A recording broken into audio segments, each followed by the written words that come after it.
tun tu ma chuan thun tu toile zirtir nei thasi ho aron chia chu ka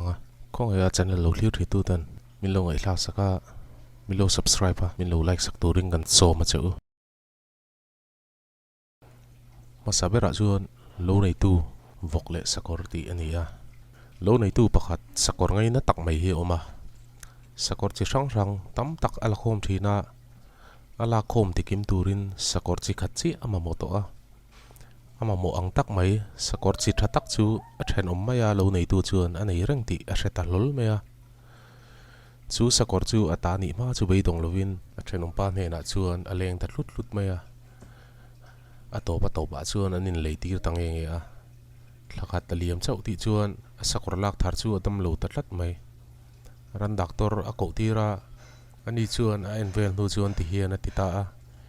i sakor hian hri a kai lo maya he dam doi hi ni thum mi lo pe anga tuk thum ni a ka rong ki hun po a that lam ala pan lo ni chuan i ti hlum mai ngai don ani a ti a an ti chu an bul mai a vok pa chuan an lo ngai thave ranga a tu wa chuan dam doi chu an han peta a an kal san ve le chuan vok pa chu a ron tlan tu a e khai thian pa in ti har ro le in ti pachang ro chu ti lo zong an da thangai don che ni ti in a ron thil thuai a ni tu ka bo chuan dam doi am pek zo ve le vok pa chu ron tlan thuai a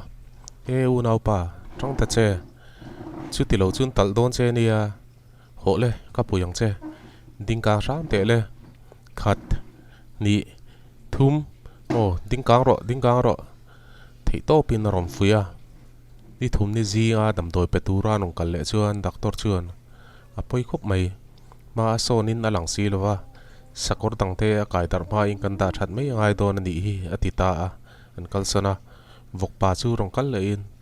ole ka thian tu na i tho ni lo chuan i tho chu le ngai to lowang tho ro in ti pachang la khaile tho ro le o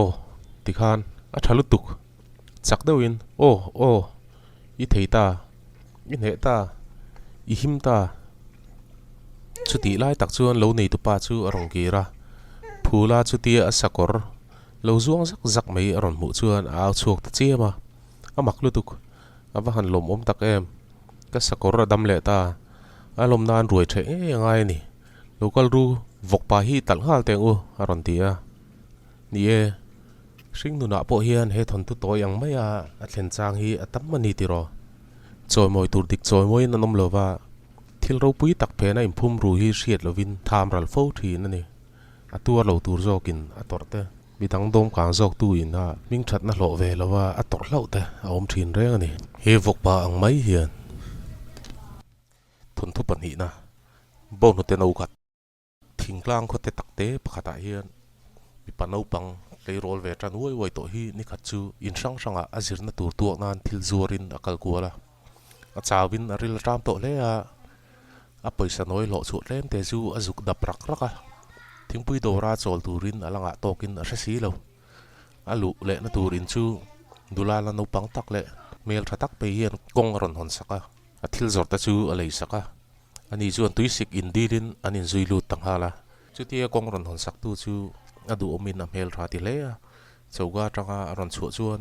tuisik nervin bong nu te no khat par mai hi ron pet ta le hala aril tramin a chaw to nen alom tak zeta lom thu te soi nu chuan bong te mara chuan engza nge pek don ti azota chu nu la chuan khongai thil hlon pek a aman ala ngai lo thu a thila leirol te chuan lom soi non mol chuin a chu santa a kum tam tak aliama ni khachu kho pui dam do in lian taka hian doctor rual an thu ho ma ru number za thum le pangana a du pakhat na wang le ti dam har tak mai ve din hun thalo taka ding mek thingklang lam atanga anon rifar chungchang hi an soya chu khoming anan lam chuan kil khatangoi ranga lo thu Dr. Howard Kelly chu a phu zoka rei lo te nuwa chuan ron ding chuakin a thian te hri thiam na nge na a chuak ta thuaya room number za thum le pangana a thlen chuan dim te in kongka luta mani chawa khuma du pakhat lo mu ba mai chu a en wanga ngoi rangin na chu san le ta a rei vak lo nuwa consultation room avalu le chuan doctor rual kal khoma chuan ding chuakin su ke su amana boi pui tur thu asoya an thei to patroi om turin asom zia di le ka raliama thathar a her chuga doctor Kelly chuan a thiam na zong zong nen thei to pa chu a adam lo en kol po chu aladam ve to zel boka khathum te mek mai in do na hau tak tak be ani a be dong du lo doctor thawat Kelly chuan ne na changta dam lo chu ti dam ani ta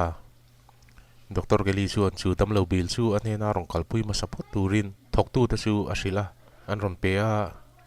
chiar su nu chuan engemaw ajiaka apekir le a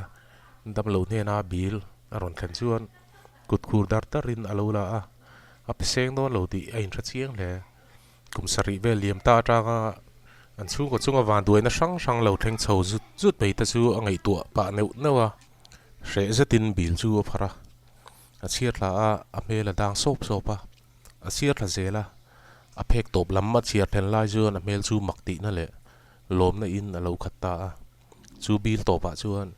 he bil zong zong hi bo no te no khat manga rul fel vek ani e ti lo in zia ka thon tu pathum na hring nun ma chon dan